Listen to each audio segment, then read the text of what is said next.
हाँ जी, स्वागत है ਤੁਹਾਡਾ ਇੱਕ ਵਾਰ ਫੇਰ ਤੁਹਾਡੇ ਆਪਣੇ ਇਸ ਐਜੂਕੇਸ਼ਨਲ YouTube ਚੈਨਲ ਦੇ ਵਿੱਚ। ਅੱਜ ਆਪਾਂ ਜਮਾਤ 9ਵੀਂ ਵਿਸ਼ਾ ਸਮਾਜਿਕ ਸਿੱਖਿਆ ਭਾਗ ਇਤਿਹਾਸ ਦਾ ਜੋ ਪਾਠ ਨੰਬਰ 2 ਹੈ ਤੁਹਾਡਾ, ਗੁਰੂ ਨਾਨਕ ਦੇਵ ਜੀ ਅਤੇ ਸਮਕਾਲੀ ਸਮਾਜ। ਗੁਰੂ ਨਾਨਕ ਦੇਵ ਜੀ ਦੇ ਸਮੇਂ ਦੇ ਦੌਰਾਨ ਜਿਹੜਾ ਸਮਾਜ ਸੀ ਉਹ ਕਿਹੋ ਜਿਹਾ ਸੀ, ਇਸ ਟੌਪਿਕ ਦੇ ਉੱਪਰ ਆਪਾਂ ਗੱਲ ਕਰਾਂਗੇ। ਠੀਕ ਹੈ, ਆਪਾਂ ਇਹਦੇ ਅਭਿਆਸ ਦੇ ਜਿਹੜੇ ਪ੍ਰਸ਼ਨ ਇਹਨੂੰ ਹੱਲ ਕਰਾਂਗੇ। ਤੁਸੀਂ ਧਿਆਨ ਦੇ ਨਾਲ ਇਹਨਾਂ ਨੂੰ ਸਮਝਣਾ ਗਾ ਅਤੇ ਆਪਣੀ ਕਾਪੀਆਂ ਦੇ ਉੱਤੇ ਇਹਨੂੰ ਜ਼ਰੂਰ ਲਿਖਣਾ ਗਾ, ਤਾਂ ਜੋ ਜਦੋਂ ਵੀ ਤੁਸੀਂ ਦੁਬਾਰਾ ਇਹਦੀ ਰਿਵੀਜ਼ਨ ਕਰੋਗੇ, ਦੁਹਰਾਈ ਕਰੋਗੇ ਤਾਂ ਤੁਹਾਨੂੰ ਯਾਦ ਕਰਨ ਦੇ ਲਈ ਤੁਹਾਡੀ ਕਾਪੀਆਂ ਤੁਹਾਡੀ ਮਦਦ ਕਰ ਸਕਣ। ਆਓ ਸ਼ੁਰੂ ਕਰਦੇ ਹਾਂ। ਸਭ ਤੋਂ ਪਹਿਲਾਂ ਹੈ ਆਪਣੇ ਕੋਲ ਵਸਤੂਨਿਸ਼ਟ ਪ੍ਰਸ਼ਨ, ਬਹੁ ਵਿਕਲਪੀ ਪ੍ਰਸ਼ਨ। ਨੰਬਰ 1 ਉਹਦੇ ਵਿੱਚ ਆਪਣੇ ਕੋਲ ਲੇਖਕ ਵਰਗ ਮੁਸਲਿਮ ਸਮਾਜ ਦੇ ਕਿਹੜੇ ਵਰਗ ਵਿੱਚ ਆਉਂਦੇ ਸਨ। ਹਾਂ, ਜਿਹੜਾ ਲੇਖਕ ਵਰਗ ਸੀ ਉਹ ਮੁਸਲਿਮ ਸਮਾਜ ਦੇ 4 ਵਰਗਾਂ ਦੇ ਵਿੱਚੋਂ ਕਿਹੜੇ ਵਰਗ 'ਚ ਆਉਂਦੇ ਸੀ? ਮੱਧ ਵਰਗ ਦੇ ਵਿੱਚ। ਠੀਕ ਹੈ, ਲੇਖਕ ਵਰਗ ਮੱਧ ਵਰਗ ਦੇ ਵਿੱਚ ਆਉਂਦੇ ਸਨ। ਨੰਬਰ 2, ਦੇਵੀ ਦੁਰਗਾ ਦੀ ਪੂਜਾ ਕਰਨ ਵਾਲਿਆਂ ਨੂੰ ਕੀ ਕਿਹਾ ਜਾਂਦਾ ਸੀ? ਹਾਂਜੀ, ਦੇਵੀ ਦੁਰਗਾ ਦੀ ਪੂਜਾ ਕਰਨ ਵਾਲੇ ਨੂੰ ਕੀ ਕਹਿੰਦੇ ਸੀ? ਸ਼ਕਤਾ। ਸ਼ਕਤਾ ਜਾਂ ਸ਼ਾਕਤਮਤ। ਠੀਕ ਹੈ, ਸ਼ਕਤਾ ਜਾਂ ਸ਼ਾਕਤ। ਠੀਕ ਹੈ, ਯਾਦ ਰੱਖਣਾ ਗਾ। ਅਤੇ ਵਿਸ਼ਨੂੰ ਦੀ ਪੂਜਾ ਕਰਨ ਵਾਲਿਆਂ ਨੂੰ ਵੈਸ਼ਨਵ। ਠੀਕ ਹੈ, ਅਤੇ ਸ਼ਿਵ ਦੀ ਪੂਜਾ ਕਰਨ ਵਾਲਿਆਂ ਨੂੰ ਸ਼ੈਵ।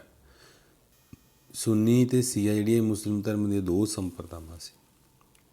ਠੀਕ ਹੈ, ਤਾਂ ਇਹਦੇ ਲਈ ਸਾਡੇ ਕੋਲ ਏਡੀ ਆਪਸ਼ਨ ਸੀ ਆ ਜਾਏਗੀ। ਦੇਵੀ ਦੁਰਗਾ ਦੀ ਪੂਜਾ ਕਰਨ ਵਾਲਿਆਂ ਨੂੰ ਕੀ ਕਹਿੰਦਾ ਸੀ? ਸ਼ਕਤਾ ਜਾਂ ਸ਼ਾਕਤ। ਪ੍ਰਸ਼ਨ ਨੰਬਰ 3 ਹੈ ਆਪਣੇ ਕੋਲ, ਜਜ਼ੀਆ ਕੀ ਹੈ? ਇਹ ਬਹੁਤ ਇੰਪੋਰਟੈਂਟ ਕੁਐਸਚਨ ਹੈ ਵੀ। ਜਜ਼ੀਆ ਕੀ ਹੈਗਾ? ਜਜ਼ੀਆ ਇੱਕ ਧਾਰਮਿਕ ਕਰ ਸੀ। ਠੀਕ ਹੈ, ਇੱਕ ਧਾਰਮਿਕ ਕਰ ਸੀ ਜਿਹੜਾ ਕਿ ਗੈਰ ਹਿੰਦੂਆਂ ਤੋਂ ਮੁਸਲਮਾਨਾਂ ਦੁਆਰਾ ਜਿਹੜਾ ਕਿ ਗੈਰ ਮੁਸਲਮਾਨਾਂ ਤੋਂ ਮੁਸਲਮਾਨਾਂ ਦੁਆਰਾ ਲਿਆ ਜਾਂਦਾ ਸੀ। ਜਿੰਨੇ ਵੀ ਮਤਲਬ ਹਿੰਦੂ ਲੋਕ ਸੀ, ਠੀਕ ਹੈ, ਬਾਕੀ ਦੇ ਸਾਰੇ ਲੋਕ ਸੀ, ਉਹਨਾਂ ਤੋਂ ਇਹ ਟੈਕਸ ਲਿਆ ਜਾਂਦਾ ਸੀ। ਲੈਂਦਾ ਕੌਣ ਸੀ? ਮੁਸਲਿਮ ਧਰਮ ਦੇ ਲੋਕ। ਪ੍ਰਸ਼ਨ ਨੰਬਰ 4 ਹੈ ਆਪਣੇ ਕੋਲ, ਉਲਮਾ ਕੌਣ ਸਨ? ਠੀਕ ਹੈ, ਇਹ ਵੀ ਇੱਕ ਇੰਪੋਰਟੈਂਟ ਕੁਐਸਚਨ ਹੈਗਾ। ਉਲਮਾ, ਜਿਹੜੇ ਉਲਮਾ ਸੀ ਵੀ ਉਹ ਮੁਸਲਿਮ ਧਾਰਮਿਕ ਨੇਤਾ ਸੀ। ਠੀਕ ਹੈ, ਉਲਮਾ ਮੁਸਲਿਮ ਧਾਰਮਿਕ ਨੇਤਾ ਸਨ। ਠੀਕ ਹੈ, ਇਹ ਵੀ ਤੁਸੀਂ ਨੋਟ ਕਰ ਲੈਣਾ। ਇਸ ਤੋਂ ਅੱਗੇ ਪ੍ਰਸ਼ਨ ਨੰਬਰ 5 ਹੈ ਆਪਣੇ ਕੋਲ, ਸੱਚਾ ਸੌਦਾ ਦੀ ਘਟਨਾ ਕਿੱਥੇ ਘਟੀ? ਹਾਂਜੀ, ਸੱਚੇ ਸੌਦੇ ਦੀ ਜਿਹੜੀ ਘਟਨਾ ਸੀ ਉਹ ਕਿੱਥੇ ਘਟੀ ਵੀ? ਚੂੜਕਾਨਾ ਵਿਖੇ। ਠੀਕ ਹੈ, ਸ਼ਾਇਦ ਤੁਸੀਂ ਛੋਟੀਆਂ ਕਲਾਸਾਂ ਦੇ ਵਿੱਚ ਸੁਣਿਆ ਹੈਗਾ ਵੀ ਗੁਰੂ ਨਾਨਕ ਦੇਵ ਜੀ ਨੇ ਭੁੱਖੇ ਸਾਧੂਆਂ ਨੂੰ ਭੋਜਨ ਛਕਾਤਾ ਸੀ। ਉਹ ਜਿਹੜੀ ਘਟਨਾ ਸੀ ਉਹਨੂੰ ਆਪਾਂ ਸੱਚਾ ਸੌਦਾ ਕਹਿੰਦੇ ਹੈਗੇ। ਇਹ ਵਾਪਰੀ ਕਿੱਥੇ ਸੀ? ਚੂੜਕਾਨਾ।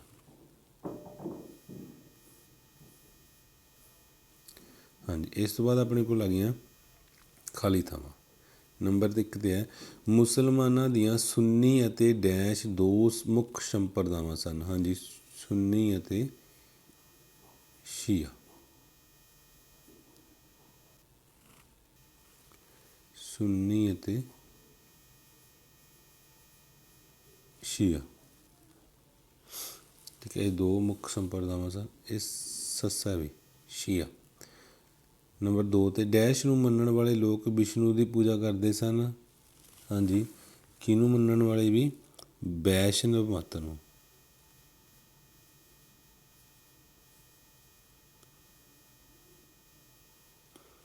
ਵੈਸ਼ਨਵ ਮਤ ਨੂੰ ਮੰਨਣ ਵਾਲੇ ਲੋਕ ਵਿਸ਼ਨੂੰ ਦੀ ਪੂਜਾ ਕਰਦੇ ਸਨ।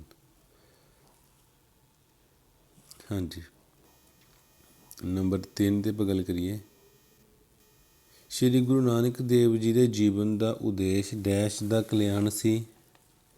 ਹਾਂਜੀ, ਕਿਹਦਾ ਕਲਿਆਣ ਸੀ ਵੀ?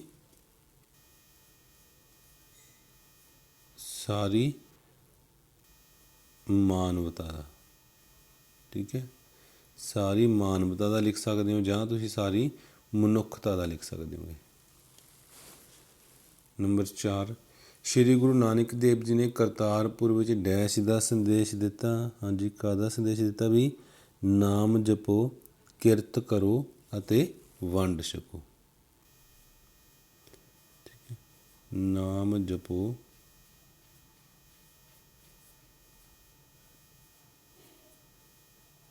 ਕਿਰਤ ਕਰੋ ਅਤੇ ਵੰਡ ਛਕੋ। ਠੀਕ ਹੈ, ਇਹ ਚੌਥੀ ਗੱਲ ਦਾ ਉਹਦੇ ਵਿੱਚ ਲਿਖਣਾ ਆਪਾਂ ਸਾਰਾ, ਨਾਮ ਜਪੋ, ਕਿਰਤ ਕਰੋ ਅਤੇ ਵੰਡ ਛਕੋ।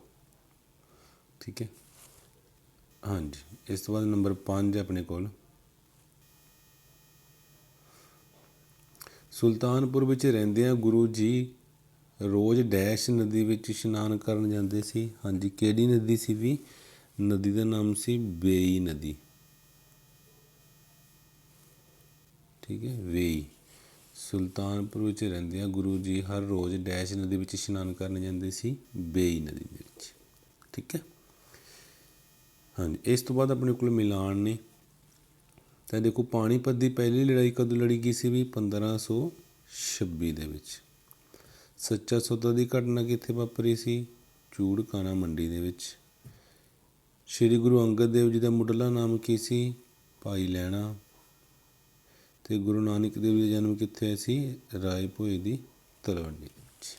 ਠੀਕ ਹੈ, ਤਾਂ ਇਹ ਸਾਡਾ ਮਿਲਾਨ ਸੀ, ਇਹ ਵੀ ਤੁਸੀਂ ਆਪਣੀ ਕਾਪੀਜ਼ ਦੇ ਉੱਪਰ ਨੋਟ ਕਰ ਲਿਓ ਉਹਨੂੰ ਵੀ। ਹਾਂਜੀ, ਇਸ ਤੋਂ ਬਾਅਦ ਆਪਣੇ ਕੋਲ ਆ ਗਏ ਵੀ ਪ੍ਰਸ਼ਨ। ਠੀਕ ਹੈ, ਬਹੁਤ ਛੋਟੇ ਉੱਤਰਾਂ ਵਾਲੇ ਪ੍ਰਸ਼ਨ ਨੇ ਸਾਡੇ ਕੋਲ। ਪਹਿਲਾਂ ਆਪਾਂ ਹੱਲ ਕਰਾਂਗੇ, ਫਿਰ ਆਪਾਂ 3-3 ਅਤੇ 4-4 ਅੰਕਾਂ ਵਾਲੇ ਜਿਹੜੇ ਪ੍ਰਸ਼ਨ ਨੇ ਉਹਨਾਂ ਨੂੰ ਹੱਲ ਕਰਾਂਗੇ। ਪ੍ਰਸ਼ਨ ਨੰਬਰ 1 ਆਪਣੇ ਕੋਲ, ਲੋਧੀ ਵੰਸ਼ ਦਾ ਆਖਰੀ ਸ਼ਾਸਕ ਕੌਣ ਸੀ? ਠੀਕ ਹੈ, ਵੀ ਬਹੁਤ ਇੰਪੋਰਟੈਂਟ ਕੁਐਸਚਨ ਹੈਗਾ। ਲੋਧੀ ਵੰਸ਼ ਦਾ ਜਿਹੜਾ ਸੰਸਥਾਪਕ ਸੀ, ਇਹਨੇ ਲੋਧੀ ਵੰਸ਼ ਦੀ ਸਥਾਪਨਾ ਕੀਤੀ ਸੀ, ਉਹ ਸੀ ਬਹਿਲੋਲ ਖਾਂ ਲੋਧੀ। ਠੀਕ ਹੈ, ਅਤੇ ਆਖਰੀ ਰਾਜਾ ਸੀ ਵੀ ਇਹਦਾ ਇਬਰਾਹਿਮ ਲੋਧੀ। ਠੀਕ ਹੈ, ਲੋਧੀ ਵੰਸ਼ ਦਾ ਆਖਰੀ ਸ਼ਾਸਕ ਕੌਣ ਸੀ? ਇਬਰਾਹਿਮ ਲੋਧੀ। ਪ੍ਰਸ਼ਨ ਨੰਬਰ 2 ਹੈ ਆਪਣੇ ਕੋਲ, ਬਾਬਰ ਨੂੰ ਪੰਜਾਬ ਉੱਤੇ ਹਮਲਾ ਕਰਨ ਲਈ ਕਿਸ ਨੇ ਸੁਨੇਹਾ ਭੇਜਿਆ? ਠੀਕ ਹੈ, ਬਾਬਰ ਨੂੰ ਪੰਜਾਬ ਉੱਤੇ ਹਮਲਾ ਕਰਨ ਲਈ ਕਿਹਨੇ ਸੁਨੇਹਾ ਭੇਜਿਆ ਸੀ ਵੀ? ਪੰਜਾਬ ਦਾ ਸੂਬੇਦਾਰ ਸੀ ਦੌਲਤ ਖਾਂ ਲੋਧੀ।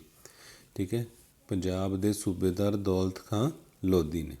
ਪ੍ਰਸ਼ਨ ਨੰਬਰ 3, ਲੋਧੀ ਕਾਲ ਵਿੱਚ ਕਿਹੜੇ ਧਾਰਮਿਕ ਨੇਤਾਵਾਂ ਨੂੰ ਰਾਜਨੀਤਿਕ ਸਰਪ੍ਰਸਤੀ ਹਾਸਲ ਸੀ? ਹਾਂਜੀ, 2 ਨੇਤਾ ਸੀ ਵੀ ਉਸ ਸਮੇਂ, ਇੱਕ ਉਲਮਾ ਅਤੇ ਸੂਫੀ ਸ਼ੇਖ। ਇਹ ਧਾਰਮਿਕ ਨੇਤਾ ਸੀ, ਇਹਨਾਂ ਨੂੰ ਰਾਜਨੀਤਿਕ ਮਤਲਬ ਰਾਜਿਆਂ ਦੀ ਸਰਪ੍ਰਸਤੀ ਅਧੀਨ ਰਹਿੰਦੇ ਸੀ ਇਹ, ਉਲਮਾ ਅਤੇ ਸੂਫੀ ਸ਼ੇਖ। ਪ੍ਰਸ਼ਨ ਨੰਬਰ 4 ਹੈ, ਜਜ਼ੀਆ ਤੋਂ ਕੀ ਭਾਵ ਹੈ? ਦੇਖੋ, ਆਪਾਂ ਉੱਪਰ ਕਰਕੇ ਸੀ ਜਜ਼ੀਆ ਕੀ ਸੀ? ਇੱਕ ਧਾਰਮਿਕ ਕਰ ਸੀ। ਜਜ਼ੀਆ ਇੱਕ ਵਿਸ਼ੇਸ਼ ਕਿਸਮ ਦਾ ਕਰ ਸੀ ਜਿਹੜਾ ਕਿ ਗੈਰ ਮੁਸਲਮਾਨ ਲੋਕਾਂ ਤੋਂ ਪ੍ਰਾਪਤ ਕੀਤਾ ਜਾਂਦਾ ਸੀ। ਠੀਕ ਹੈ, ਤੁਸੀਂ ਇੱਥੇ ਇਹ ਵੀ ਲਿਖ ਸਕਦੇ ਹੋ ਵੀ ਜਜ਼ੀਆ ਇੱਕ ਧਾਰਮਿਕ ਕਰ ਸੀ। ਠੀਕ ਹੈ, ਜਜ਼ੀਆ ਇੱਕ ਧਾਰਮਿਕ ਕਰ ਸੀ ਜਿਹੜਾ ਕਿ ਗੈਰ ਮੁਸਲਮਾਨ ਲੋਕਾਂ ਤੋਂ ਪ੍ਰਾਪਤ ਕੀਤਾ ਜਾਂਦਾ ਸੀ। ਪ੍ਰਸ਼ਨ ਨੰਬਰ 5, ਯਾਤਰਾ ਕਰ ਤੋਂ ਕੀ ਭਾਵ ਹੈ? ਯਾਤਰਾ ਕਰ ਤੋਂ ਕੀ ਭਾਵ ਹੈ? ਹਾਂਜੀ, ਜਿਹੜੇ ਗੈਰ ਮੁਸਲਮਾਨ ਲੋਕ ਸੀ ਨਾ, ਉਹਨਾਂ ਨੂੰ ਆਪਣੇ ਤੀਰਥ ਸਥਾਨਾਂ 'ਤੇ ਜਾਣ ਦੇ ਲਈ ਬਦਲੇ ਵਿੱਚ ਕੁਝ ਨਾ ਕੁਝ ਟੈਕਸ ਜਾਂ ਪੂੰਜੀ ਦੇਣੀ ਪੈਂਦੀ ਸੀ। ਉਹ ਕਿਹੜਾ ਕਰ ਸੀ? ਯਾਤਰਾ ਕਰ। ਗੈਰ ਮੁਸਲਮਾਨਾਂ ਨੂੰ ਆਪਣੇ ਤੀਰਥ ਯਾਤਰਾ ਕਰਨ ਦੇ ਲਈ ਇਹ ਕਰ ਜਾਂ ਟੈਕਸ ਦੇਣਾ ਪੈਂਦਾ ਸੀ। ਯਾਤਰਾ ਕਰ ਮਤਲਬ ਜਿਹੜੇ ਗੈਰ ਮੁਸਲਮਾਨ ਲੋਕ ਸੀ ਉਹਨਾਂ ਨੂੰ ਯਾਤਰਾ ਕਰਨ ਦੇ ਬਦਲੇ ਵੀ ਕੁਝ ਨਾ ਕੁਝ ਮੁਸਲਮਾਨਾਂ ਨੂੰ ਦੇਣਾ ਪੈਂਦਾ ਸੀ। ਤਾਂ ਉਹ ਇਹ ਜਿਹੜਾ ਉਹ ਰਾਸ਼ੀ ਦਿੰਦੇ ਸੀ, ਪੂੰਜੀ ਦਿੰਦੇ ਸੀ, ਟੈਕਸ ਦਿੰਦੇ ਸੀ, ਇਹਨੂੰ ਕੀ ਕਿਹਾ ਜਾਂਦਾ ਸੀ? ਯਾਤਰਾ ਕਰ। ਪ੍ਰਸ਼ਨ ਨੰਬਰ 6 ਆਪਣੇ ਕੋਲ, ਪਾਣੀਪਤ ਦੀ ਪਹਿਲੀ ਲੜਾਈ ਕਦੋਂ ਅਤੇ ਕਿਹਨਾਂ ਵਿਚਕਾਰ ਹੋਈ? ਇਹ ਵੀ ਇੰਪੋਰਟੈਂਟ ਕੁਐਸਚਨ ਹੈ। ਪਾਣੀਪਤ ਦੀ ਜਿਹੜੀ ਪਹਿਲੀ ਲੜਾਈ ਸੀ ਉਹ 1526 ਈਸਵੀ ਵਿੱਚ ਹੋਈ ਸੀ ਵੀ। ਕਿਹਨਾਂ ਵਿਚਕਾਰ ਹੋਈ ਸੀ? ਬਾਬਰ ਅਤੇ ਇਬਰਾਹਿਮ ਲੋਧੀ ਦੇ ਵਿਚਕਾਰ ਹੋਈ ਸੀ।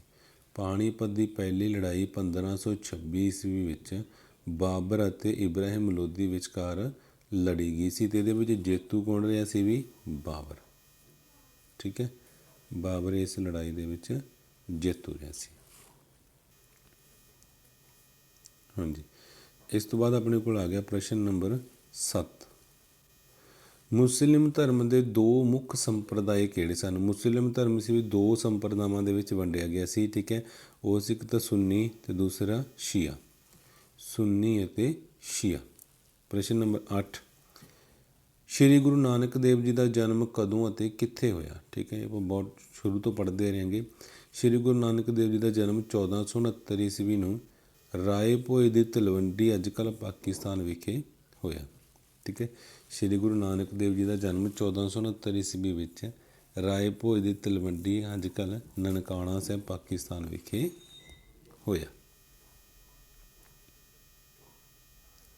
ਹਾਂਜੀ, ਪ੍ਰਸ਼ਨ ਨੰਬਰ 9 ਹੈ, ਸ਼੍ਰੀ ਗੁਰੂ ਨਾਨਕ ਦੇਵ ਜੀ ਦੇ ਮਾਤਾ ਪਿਤਾ ਦਾ ਨਾਮ ਦੱਸੋ। ਠੀਕ ਹੈ, ਸ਼੍ਰੀ ਗੁਰੂ ਨਾਨਕ ਦੇਵ ਜੀ ਦੇ ਪਿਤਾ ਦਾ ਕੀ ਨਾਮ ਸੀ ਵੀ? ਮਹਿਤਾ ਕਾਲੂ ਜੀ, ਅਤੇ ਮਾਤਾ ਦਾ ਨਾਮ ਤ੍ਰਿਪਤਾ ਦੇਵੀ। ਠੀਕ ਹੈ, ਪਿਤਾ ਦਾ ਨਾਮ ਮਹਿਤਾ ਕਾਲੂ ਜੀ, ਠੀਕ ਹੈ, ਅਤੇ ਮਾਤਾ ਦਾ ਨਾਮ ਤ੍ਰਿਪਤਾ ਦੇਵੀ ਜੀ। ਪ੍ਰਸ਼ਨ ਨੰਬਰ 10 ਹੈ ਆਪਣੇ ਕੋਲ, ਸ਼੍ਰੀ ਗੁਰੂ ਨਾਨਕ ਦੇਵ ਜੀ ਦੁਆਰਾ ਰਚਿਤ ਕੋਈ ਪ੍ਰਮੁੱਖ ਬਾਣੀਆਂ। ਠੀਕ ਹੈ, ਉਹ ਬਾਣੀਆਂ ਜਿਨ੍ਹਾਂ ਦੀ ਰਚਨਾ ਕਿਹਨੇ ਕੀਤੀ ਸੀ? ਗੁਰੂ ਨਾਨਕ ਦੇਵ ਜੀ ਨੇ। ਦੇਖੋ ਵੀ ਬਾਰ ਮਲਹਾਰ, ਬਾਰ ਆਸਾ, ਜਪਜੀ ਸਾਹਿਬ, ਓਂਕਾਰ ਪੱਟੀ ਅਤੇ ਬਾਰਾਂਮਾਹ। ਠੀਕ ਹੈ, ਇਹ ਤੁਸੀਂ ਯਾਦ ਕਰ ਲੈਣੇ। ਇਹਦੇ ਵਿੱਚੋਂ ਤਿੰਨ ਜਿਹੜੇ 2 ਜਾਂ 3 ਨਾਮ ਚੰਗੀ ਤਰ੍ਹਾਂ, ਬਾਰ ਮਲਹਾਰ, ਬਾਰ ਆਸਾ, ਜਪਜੀ ਸਾਹਿਬ, ਓਂਕਾਰ ਪੱਟੀ ਅਤੇ ਬਾਰਾਂਮਾਹ।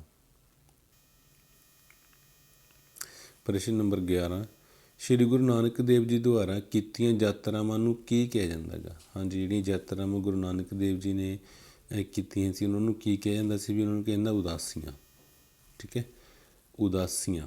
ਸ਼੍ਰੀ ਗੁਰੂ ਨਾਨਕ ਦੇਵ ਜੀ ਦੁਆਰਾ ਕੀਤੀਆਂ ਯਾਤਰਾਵਾਂ ਨੂੰ ਕੀ ਕਿਹਾ ਗਿਆ? ਉਦਾਸੀਆਂ। ਠੀਕ ਹੈ, ਕੁੱਲ ਉਦਾਸੀਆਂ ਦੀ ਗਿਣਤੀ ਕਿੰਨੀ ਸੀ ਵੀ? 4। ਗੁਰੂ ਨਾਨਕ ਦੇਵ ਜੀ ਨੇ ਕੁੱਲ ਜਿਹੜੀਆਂ ਉਦਾਸੀਆਂ ਕੀਤੀਆਂ ਸੀ ਕਿੰਨੀਆਂ ਸੀ ਵੀ? 4। ਹਾਂਜੀ, ਇਸ ਤੋਂ ਬਾਅਦ ਆ ਗਏ ਵੀ ਆਪਣੇ ਕੋਲ ਛੋਟੇ ਉੱਤਰਾਂ ਵਾਲੇ ਪ੍ਰਸ਼ਨ, ਜਿਹੜੇ ਕਿ ਸਾਨੂੰ 3-3 ਅੰਕਾਂ ਵਾਲੇ ਦੇ ਲਈ ਆਉਣਗੇ। ਤਾਂ ਪ੍ਰਸ਼ਨ ਨੰਬਰ 1 ਇਹਦੇ ਵਿੱਚ, ਇਹ ਬਹੁਤ ਇੰਪੋਰਟੈਂਟ ਕੁਐਸਚਨ ਹੈ ਵੀ, ਤੁਸੀਂ ਧਿਆਨ ਨਾਲ ਇਹਨੂੰ ਸਮਝਣਾ ਗਾ। 16ਵੀਂ ਸਦੀ ਦੇ ਆਰੰਭ ਵਿੱਚ ਔਰਤਾਂ ਦੀ ਸਥਿਤੀ ਬਾਰੇ ਨੋਟ ਲਿਖੋ। ਠੀਕ ਹੈ, ਤਾਂ 16ਵੀਂ ਸਦੀ ਦੇ ਸ਼ੁਰੂ ਦੇ ਵਿੱਚ ਸਮਾਜ ਦੇ ਵਿੱਚ ਔਰਤਾਂ ਦੀ ਹਾਲਤ ਕਿਹੋ ਜਿਹੀ ਸੀ? ਚਾਹੇ ਉਹ ਹਿੰਦੂ ਧਰਮ ਦੀਆਂ ਔਰਤਾਂ ਸੀ, ਚਾਹੇ ਉਹ ਮੁਸਲਿਮ ਧਰਮ ਦੀਆਂ ਔਰਤਾਂ ਸੀ। ਠੀਕ ਹੈ, ਤਾਂ ਕੀ ਕਹਿੰਦੇ ਵੀ 16ਵੀਂ ਸਦੀ ਦੇ ਆਰੰਭ ਵਿੱਚ ਔਰਤਾਂ ਦੀ ਸਥਿਤੀ ਬਹੁਤ ਮਾੜੀ ਸੀ। ਠੀਕ ਹੈ, ਜਨਮ ਲੈਂਦੇ ਹੀ ਕੁੜੀਆਂ ਨੂੰ ਮਾਰ ਦਿੱਤਾ ਜਾਂਦਾ ਸੀ। ਬਾਲ ਵਿਆਹ ਦੀ ਪ੍ਰਥਾ ਕਾਰਨ ਕੁੜੀਆਂ ਦਾ ਛੋਟੀ ਉਮਰ ਵਿੱਚ ਵਿਆਹ ਕਰ ਦਿੱਤਾ ਜਾਂਦਾ ਸੀ। ਉਸ ਸਮੇਂ ਸਤੀ ਪ੍ਰਥਾ ਵੀ ਪ੍ਰਚਲਿਤ ਸੀ। ਠੀਕ ਹੈ, ਸਤੀ ਪ੍ਰਥਾ ਕੀ ਸੀ ਵੀ, ਅਗਰ ਕਿਸੇ ਔਰਤ ਦੇ ਪਤੀ ਦੀ ਮੌਤ ਹੋ ਜਾਂਦੀ ਸੀ ਤਾਂ ਉਸ ਔਰਤ ਨੂੰ ਉਸ ਦੀ ਪਤੀ ਦੀ ਲਾਸ਼ ਦੇ ਨਾਲ ਜਿੰਦਾ ਜਲਾ ਦਿੱਤਾ ਜਾਂਦਾ ਸੀ। ਇਹ ਸਤੀ ਪ੍ਰਥਾ ਸੀ। ਮਤਲਬ ਉਸ ਸਮੇਂ ਇਹ ਪ੍ਰਥਾ ਵੀ ਪ੍ਰਚਲਿਤ ਸੀ। ਔਰਤਾਂ ਨੂੰ ਪੜ੍ਹਨ ਲਿਖਣ ਦਾ ਅਧਿਕਾਰ ਨਹੀਂ ਸੀ। ਠੀਕ ਹੈ, ਮਤਲਬ ਉਹਨਾਂ ਦੀ ਜਿਹੜੀ ਹਾਲਤ ਸੀ ਬਹੁਤ ਜ਼ਿਆਦਾ ਮਾੜੀ ਸੀ। ਅੱਗੇ ਵੇਖੋ, ਕਹਿੰਦੇ ਮੁਸਲਿਮ ਧਰਮ ਦੀਆਂ ਇਸਤਰੀਆਂ ਨੂੰ ਵੀ 4 ਦੀਵਾਰੀ ਦੇ ਅੰਦਰ ਰਹਿਣਾ ਪੈਂਦਾ ਸੀ। ਇਸਤਰੀਆਂ ਬੁਰਕਾ ਪਾ ਕੇ ਰੱਖਦੀਆਂ ਸਨ। ਤਲਾਕ ਦੀ ਪ੍ਰਥਾ ਵੀ ਪ੍ਰਚਲਿਤ ਸੀ। ਇਸਤਰੀਆਂ ਨੂੰ ਖਰੀਦਿਆ ਜਾਂ ਵੇਚਿਆ ਜਾਂਦਾ ਸੀ, ਜਿਸ ਕਰਕੇ ਉਹਨਾਂ ਦੀ ਹਾਲਤ ਤਰਸਯੋਗ ਹੋਈ ਪਈ ਸੀ। ਠੀਕ ਹੈ, ਯਾਨੀ ਕਿ ਕੁੱਲ ਮਿਲਾ ਕੇ ਜਿਹੜੀਆਂ ਇਸਤਰੀਆਂ ਦੀ ਹਾਲਤ ਸੀ ਉਸ ਸਮੇਂ ਦੇ ਦੌਰਾਨ ਬਹੁਤ ਜ਼ਿਆਦਾ ਮਾੜੀ ਸੀ। ਅੱਜ ਦੇ ਸਮੇਂ ਦੇ ਦੌਰਾਨ ਵੇਖਿਆ ਜਾਵੇ ਤਾਂ ਉਸ ਸਮੇਂ ਦੀ ਜਿਹੜੀਆਂ ਇਸਤਰੀਆਂ ਸੀ ਉਹਨਾਂ ਦੀ ਹਾਲਤ ਤਰਸਯੋਗ ਸੀ, ਦਰਦਨਾਕ ਸੀ। ਠੀਕ ਹੈ, ਕਿਉਂਕਿ ਉਹਨਾਂ ਨੂੰ ਕਿਸੇ ਵੀ ਕੰਮ ਦੇ ਵਿੱਚ ਹਿੱਸਾ ਲੈਣ ਦੀ ਆਗਿਆ ਨਹੀਂ ਸੀ। ਠੀਕ ਹੈ, ਮਤਲਬ ਖੁੱਲ੍ਹੇ ਤੌਰ 'ਤੇ ਬਾਹਰ ਮਤਲਬ ਘੁੰਮ ਫਿਰ ਨਹੀਂ ਸਕਦੀਆਂ ਸੀ, ਆ ਜਾ ਨਹੀਂ ਸਕਦੀਆਂ ਸੀ। ਉਹਨਾਂ ਨੂੰ ਹਮੇਸ਼ਾ ਹੀ ਜਿਹੜੀ ਘਰ ਦੀ 4 ਦੀਵਾਰੀ ਸੀ ਉਹਦੇ ਅੰਦਰ ਰਹਿਣਾ ਪੈਂਦਾ ਸੀ। ਪ੍ਰਸ਼ਨ ਨੰਬਰ 2 ਹੈ ਆਪਣੇ ਕੋਲ, ਸ਼੍ਰੀ ਗੁਰੂ ਨਾਨਕ ਦੇਵ ਜੀ ਦੀਆਂ ਸਿੱਖਿਆਵਾਂ ਬਾਰੇ ਤੁਸੀਂ ਕੀ ਜਾਣਦੇ ਹੋ? ਨੋਟ ਲਿਖੋ। ਠੀਕ ਹੈ, ਦੇਖੋ ਜਿਹੜੀ ਗੁਰੂ ਨਾਨਕ ਦੇਵ ਜੀ ਦੀਆਂ ਸਿੱਖਿਆਵਾਂ ਸੀ, ਜਿੰਨੇ ਵੀ ਗੁਰੂ ਸਾਹਿਬਾਨਾਂ ਦੀਆਂ ਸਿੱਖਿਆਵਾਂ ਸੀ, ਉਹਨਾਂ ਨੂੰ ਲੋਕਾਂ ਨੇ ਜ਼ਿਆਦਾ ਪ੍ਰਵਾਨ ਤਾਂ ਕੀਤਾ ਕਿਉਂਕਿ ਉਹ ਲੋਕਾਂ ਦੀ ਆਮ ਬੋਲਚਾਲ ਦੀ ਭਾਸ਼ਾ ਵਿੱਚ ਬੋਲੀਆਂ ਗਈਆਂ ਜਾਂ ਲਿਖੀਆਂ ਗਈਆਂ। ਠੀਕ ਹੈ, ਸ਼੍ਰੀ ਗੁਰੂ ਨਾਨਕ ਦੇਵ ਜੀ ਨੇ ਆਪਣੀਆਂ ਸਿੱਖਿਆਵਾਂ ਦਾ ਪ੍ਰਚਾਰ ਆਮ ਲੋਕਾਂ ਦੀ ਭਾਸ਼ਾ ਵਿੱਚ ਕੀਤਾ। ਦੇਖੋ, ਜਦੋਂ ਕੋਈ ਸਾਨੂੰ ਪੰਜਾਬੀ ਦੇ ਵਿੱਚ ਸਮਝਾਵੇ ਤਾਂ ਸਾਨੂੰ ਬਹੁਤ ਚੰਗੀ ਤਰ੍ਹਾਂ ਉਹ ਗੱਲ ਸਮਝ ਆਉਂਦੀ ਹੈਗੀ। ਠੀਕ ਹੈ, ਤਾਂ ਇਸ ਤਰੀਕੇ ਨਾਲ ਗੁਰੂ ਨਾਨਕ ਦੇਵ ਜੀ ਨੇ ਆਪਣੀਆਂ ਸਿੱਖਿਆਵਾਂ ਨੂੰ ਲੋਕਾਂ ਤੱਕ ਪਹੁੰਚਾਉਣ ਦੇ ਲਈ ਉਸ ਸਮੇਂ ਦੀ ਜਿਹੜੀ ਲੋਕਾਂ ਦੀ ਭਾਸ਼ਾ ਸੀ ਉਸ ਦੀ ਵਰਤੋਂ ਕੀਤੀ ਹੈਗੀ। ਦੇਖੋ, ਤਾਂ ਪਹਿਲਾਂ ਕੀ ਸੀ ਵੀ ਪਰਮਾਤਮਾ ਇੱਕ ਹੈ। ਗੁਰੂ ਨਾਨਕ ਦੇਵ ਜੀ ਨੇ ਜਾਂ ਪੂਰੀ ਬਾਣੀ ਇਸ ਗੱਲ 'ਤੇ ਜ਼ੋਰ ਦਿੰਦੀ ਹੈਗੀ ਵੀ ਜਿਹੜਾ ਇੱਕ ਪਰਮਾਤਮਾ ਦੀ ਹੋਂਦ ਬਾਰੇ ਪ੍ਰਚਾਰ ਕਰਦੀ। ਪਰਮਾਤਮਾ ਕੀ ਹੈਗਾ? ਸਿਰਫ ਇੱਕ ਹੈਗਾ। ਠੀਕ ਹੈ, ਅਤੇ ਕਿਹਾ ਕਿ ਅਸੀਂ ਸਾਰੇ ਹੀ ਉਸ ਪਰਮਾਤਮਾ ਦੀ ਸੰਤਾਨ ਹਾਂ। ਗੁਰੂ ਨਾਨਕ ਦੇਵ ਜੀ ਨੇ ਸੰਪੂਰਨ ਬਾਣੀ ਦੇ ਵਿੱਚ ਇਹ ਪ੍ਰਚਾਰ ਕੀਤਾ ਹੈਗਾ ਵੀ ਪਰਮਾਤਮਾ ਇੱਕ ਹੈ ਅਤੇ ਅਸੀਂ ਸਾਰੇ ਉਸ ਪਰਮਾਤਮਾ ਦੀ ਸੰਤਾਨ ਹਾਂ। ਨੰਬਰ 2, ਪਰਮਾਤਮਾ ਨਿਰਾਕਾਰ ਹੈ। ਨਿਰਾਕਾਰ ਦਾ ਮਤਲਬ ਇਹਦਾ ਕੋਈ ਰੂਪ, ਰੰਗ, ਆਕਾਰ ਨਹੀਂ ਹੈ। ਗੁਰੂ ਜੀ ਅਨੁਸਾਰ ਪਰਮਾਤਮਾ ਦਾ ਕੋਈ ਰੰਗ ਰੂਪ ਜਾਂ ਆਕਾਰ ਨਹੀਂ ਹੈ, ਉਹ ਨਿਰਾਕਾਰ ਹੈ। ਇਸ ਲਈ ਗੁਰੂ ਨਾਨਕ ਦੇਵ ਜੀ ਮੂਰਤੀ ਪੂਜਾ ਦੇ ਵਿਰੋਧੀ ਸਨ। ਉਹ ਕਹਿੰਦੇ ਜਦੋਂ ਸਾਨੂੰ ਉਸ ਪਰਮਾਤਮਾ ਦੇ ਰੰਗ ਆਕਾਰ ਰੂਪ ਬਾਰੇ ਨਹੀਂ ਪਤਾ, ਫਿਰ ਅਸੀਂ ਮੂਰਤੀ ਬਣਾ ਕੇ ਉਹਦੀ ਪੂਜਾ ਕਿਵੇਂ ਕਰ ਸਕਦੇ ਹਾਂ। ਠੀਕ ਹੈ, ਇਸ ਕਰਕੇ ਗੁਰੂ ਨਾਨਕ ਦੇਵ ਜੀ ਨੇ ਮੂਰਤੀ ਪੂਜਾ ਦਾ ਵਿਰੋਧ ਕੀਤਾ ਗਾ। ਨੰਬਰ 3, ਪਰਮਾਤਮਾ ਸਰਬ ਸ਼ਕਤੀਮਾਨ ਹੈਗਾ। ਗੁਰੂ ਜੀ ਅਨੁਸਾਰ ਪਰਮਾਤਮਾ ਸਰਬ ਸ਼ਕਤੀਮਾਨ ਅਤੇ ਸਰਬ ਵਿਆਪਕ ਹੈਗਾ। ਉਹ ਬੇਅੰਤ ਸ਼ਕਤੀਆਂ ਦਾ ਮਾਲਕ ਹੈਗਾ। ਇਸ ਸ੍ਰਿਸ਼ਟੀ ਦੇ ਵਿੱਚ ਜੋ ਕੁਝ ਵੀ ਹੋ ਰਿਹਾ ਹੈਗਾ, ਠੀਕ ਹੈ, ਉਹ ਸਭ ਉਸ ਪਰਮਾਤਮਾ ਦੇ ਭਾਣੇ ਦੇ ਵਿੱਚ ਹੋ ਰਿਹਾ ਹੈਗਾ। ਠੀਕ ਹੈ, ਤਾਂ ਇਹ 3 ਪੁਆਇੰਟ ਸੀ, ਨੋਟ ਕਰ ਲਿਓ।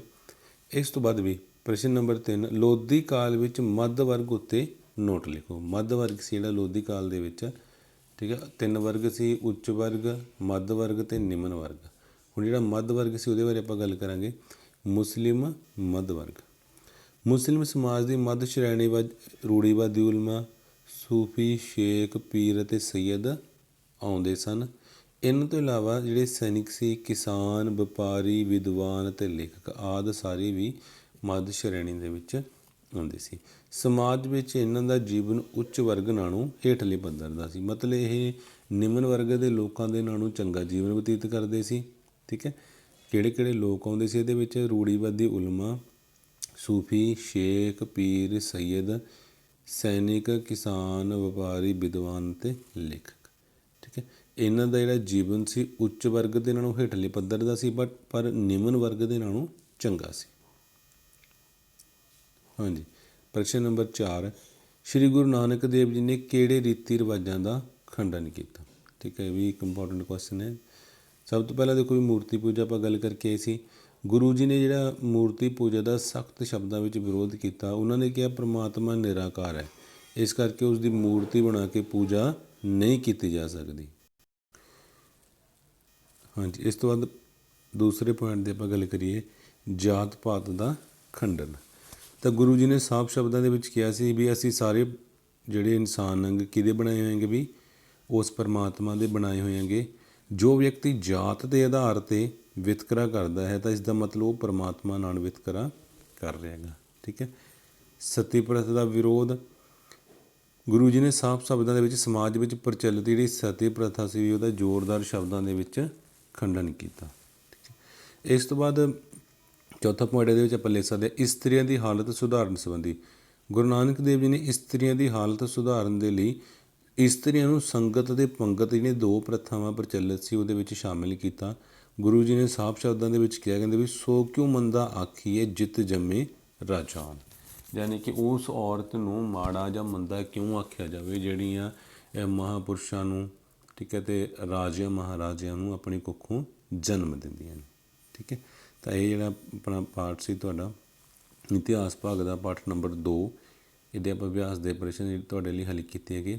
ਠੀਕ ਹੈ, ਤੁਸੀਂ ਇਹਨਾਂ ਨੂੰ ਨੋਟ ਕਰ ਲੈਣਾ ਕਾਪੀਆਂ ਦੇ ਉੱਪਰ ਅਤੇ ਹੌਲੀ ਹੌਲੀ 1-1 2-2 ਕਰਕੇ ਯਾਦ ਵੀ ਕਰ ਲੈਣੇ ਗੇ। ਠੀਕ ਹੈ, ਅਤੇ ਇਸ ਵੀਡੀਓ ਨੂੰ ਤੁਸੀਂ ਜਿਹੜੇ ਤੁਹਾਡੇ ਸਾਥੀ ਹੈਗੇ ਉਹਨਾਂ ਦੇ ਨਾਲ ਜ਼ਰੂਰ ਸ਼ੇਅਰ ਕਰਨਾ ਗਾ ਤਾਂ ਜੋ ਵੀ ਆਪਣਾ ਕੰਮ ਪੂਰਾ ਕਰਦੇ ਰਹਿਣ। ਠੀਕ ਹੈ, ਓਕੇ ਜੀ, ਥੈਂਕ ਯੂ।